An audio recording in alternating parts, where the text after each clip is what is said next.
Hey guys, this is Margo with Hurt You, and today we're talking about our research and development section of HurtU.com. We are focusing on pitching and spins today. Today we're going to talk about this type of equipment to see how we can help you with your spins, all right? We just wrote a blog recently on grips and how it's very important for you to practice your spins every day to make sure you're getting that movement you need across that plate wherever you want that ball to move, okay? Now, I'm going to go over this right here and review it for you and show you how to use it. Afterwards, I'm going to give you a workout to do. You can do this. It'll take maybe 5 or 10 minutes of your day to really emphasize those spins. So stay tuned after that, all right? So this is called the Tightspin Trainer, all right? Looks like they have a handle here. You can tighten your grip here, loosen it here, and then you have the ball, okay? The most important part of your spin is making sure those fingers are working really hard across those seams to make that ball spin.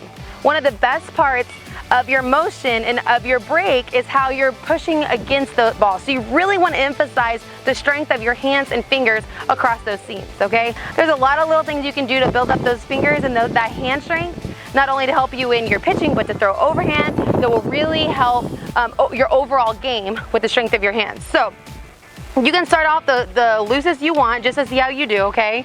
You can work on your curve, drop, screw, rise, whatever the case may be. If you're just working by yourself, you can hold the ball here, hold the handle here and work your hand. Obviously, if you're a lefty, you just switch hands and come here. It's pretty cool to use by yourself. You can also have a partner hold the handle out here and you can work on that spin here or down or across or whatever the case may be.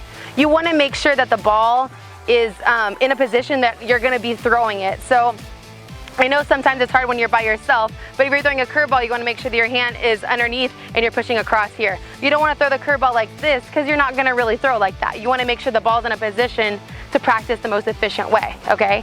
As a coach, you can use this and send your pitchers to the bullpen. One of them could be doing this, one could be doing warm-ups. If you only have one catcher, you can really work on one pitch and focus on that pitch. So maybe they have to do 50 of your curveball snaps with this and then go throw on the mound. That's also a really good drill to do, and just switch them back and forth. This is super convenient. There's nothing you have to do other than just pass it to the next person, or the other person hold it and then switch it and the other person do it.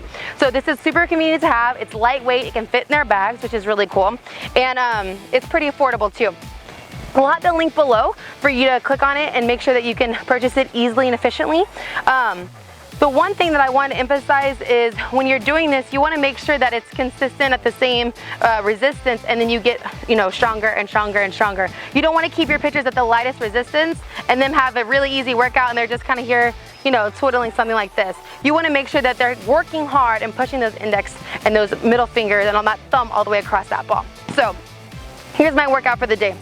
Send your pitchers to the bullpen, make sure they're doing numbers. It's a numbers game with this one. So 10 of these is not going to make or break your game, okay? 100 of these, they're kind of like crunches, right? You have to do a lot of them to make a difference. So you're going to want to do a lot of these. Now, it doesn't take a long time because you're not having to shag any balls, you're not having to pick up anything. It's literally in your hand and you're just pushing your hands through. So one of the rotations equals one. So 1, 2, 3, 4, 5, okay? Making sure their fingers get on those seams and they're efficient with it.